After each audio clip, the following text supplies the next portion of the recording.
Hey, what's going on everybody? Typical Toy Reviews back with another video. This time we're looking at Stallion NYCC convention exclusive. If you watched my last video, I did Slim, the killer clown, and I told you guys I was going to give you a second video today, and that was going to be the Stallion Funko Pop review. So the good thing is, no long intro, we're going to hop right into it. This is number 518 in the games category, and while I think Stallion was introduced in Borderlands 2, or even in Borderlands 2 DLC, the Tiny Tina's Keep or whatever it was called. I think it was in the main game.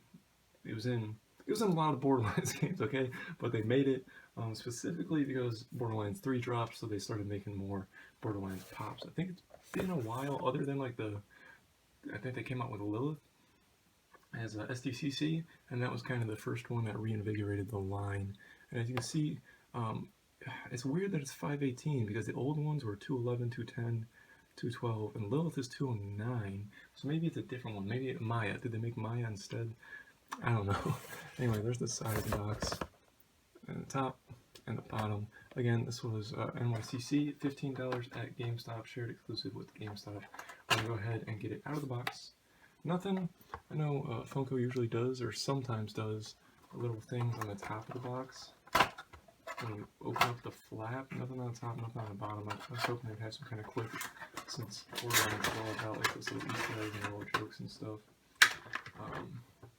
Now you might say this one is a very girlish pop, and I would agree with you. It does remind me of like My Little Pony, but I think you gotta keep it in the box and you'll get away with it. I mean, the thing's called Stallion. I mean, it's a two-headed unicorn made out of diamonds, I think, and it poops out guns when you feed it.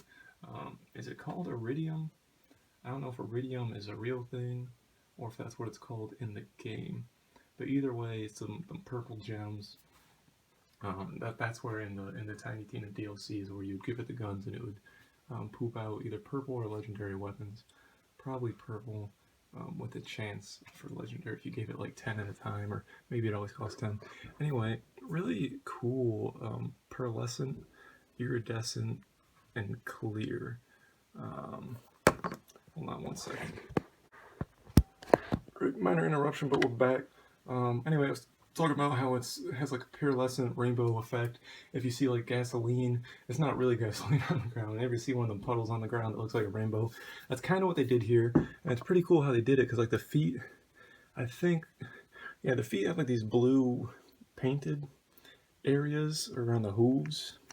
And then on the face, it has like a more pink effect. And the head does turn. My friend actually thought it was broken, but I guess for some reason they wanted the head to turn on this one. I guess so it could, I mean, a lot of pops do turn, but this one just, it's really loose for some reason. As you can see, it has like the blue and purple and pink on the back with the braided hair. It's got half a crown with a little heart on it, and it does, or a tiara I think they're called. It does come back here, and you can see the clear ears there, and the double unicorn horn. Stallion belongs to Handsome Jack in the game, if you're not familiar with the lore. It is a living animal, believe it or not. There's kind of a funny joke about it in Tales from the Borderlands, if you ever play that. By the way, if you're wondering who a lot of these characters are in Borderlands 3, and you never played Tales from the Borderlands, you're missing out. Because there's a lot of characters. I'm actually surprised at how much integration they put from Tales of the Borderlands into Borderlands 3.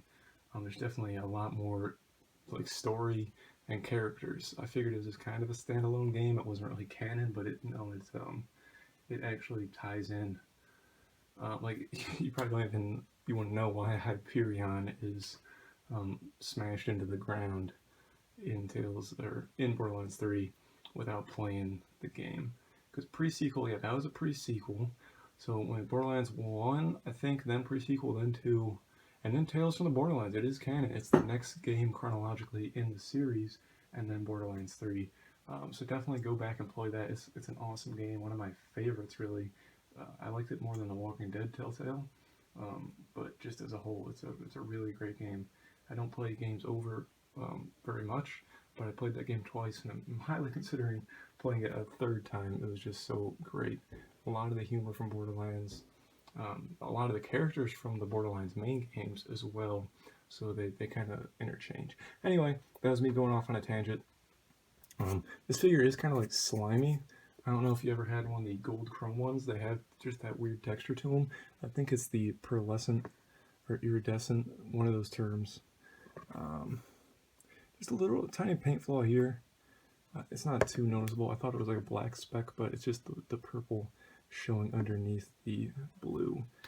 I talked about that in the last video though, how pretty much every pop at my store had either a paint flaw or a box flaw, and it's kind of unacceptable with how big Funko's gotten. Their quality control should be a lot better, but at the same time, they're mass produced.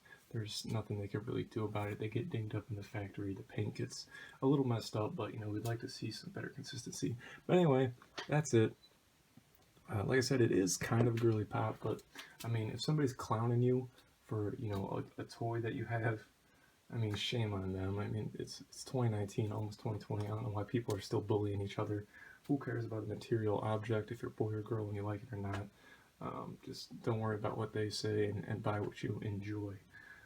But anyway, comment down below if you got this, like the video, if you liked it, and subscribe for more content in the future.